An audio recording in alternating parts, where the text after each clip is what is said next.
Nagsisidatingan na rin ang mga pasahero sa NAIA ngayong linggo. Pahirapan naman ang paghahanap ng masasakyan pauwi para sa ilan. At live mula sa Terminal 3 ng NAIA, nasa frontline ng balitang yan, si Brian Basa. Brian, kamusta na ang sitwasyon dyan sa NAIA Terminal 3? Andre, kaya pang makagalaw-galaw rito sa NAIA Terminal 3 kahit na inaasahang sisikip dito habang lumalalim ang gabi. Inaasahan kasing sabay-sabay na magbabalikan ng mga pasaherong nanggaling sa mahabang bakasyon itong holiday season. May ilan namang pasaherong naniguro at nauna nang makalapag dito. Namiss ng biyaherong si Daniel ang maaraw na panahon sa Maynila. Inulan daw kasi silang mag-anak sa Tuguegarao City sa Cagayan. Hayahay raw ang biyahe nila pabalik, dire-diretso mula eroplano hanggang terminal. Maraming tao, kaya lang hindi walang sagabal. Yung traffic lang ang problema. Ang mag-asawang Andrew at Abigail naman, all smiles pagkagaling ng Cebu. Sulit kasi ang pagpaplano ng kanilang biyahe. Itinaon nilang pasado tanghali ang flight para iwas siksikan.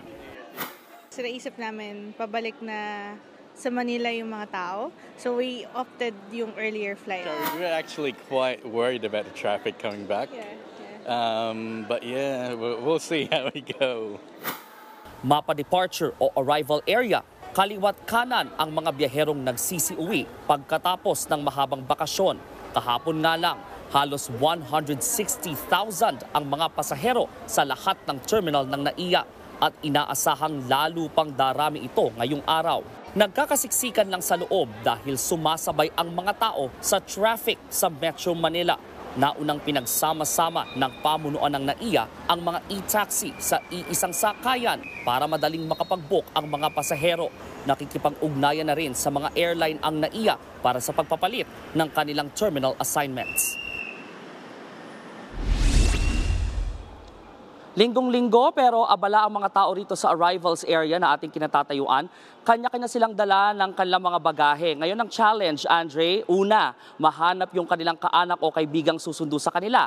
Pangalawa, makahanap ng sasakyan o masasakyan pa uwi at dagdagan natin yan ng pangatlo na maging pasensyoso sila sa traffic habang palabas ng airport. Balik sa inyo.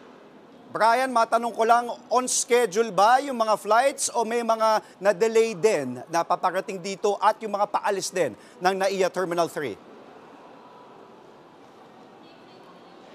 Ayon sa mga nakausap natin, Andre, on schedule ang mga flight nila. Kaya tuwang-tuwa naman sila pagbalik dito sa NAIA Terminal 3 at agara namang nag-aabiso ang pamunuan ng NAIA kung merong mga canceled o delayed flights. As of this moment, on schedule at wala pa namang aberyang naiuulat ang NAIA sasabi sa atin ang mga pasahero. Balik sa inyo.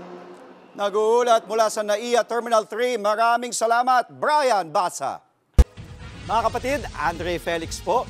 Iba na ang may alam at may pakialam sa panahon ngayon. Para sa tuloy-tuloy na balitaan sa Frontline kahit weekend, mag-follow at subscribe sa social media pages ng News 5.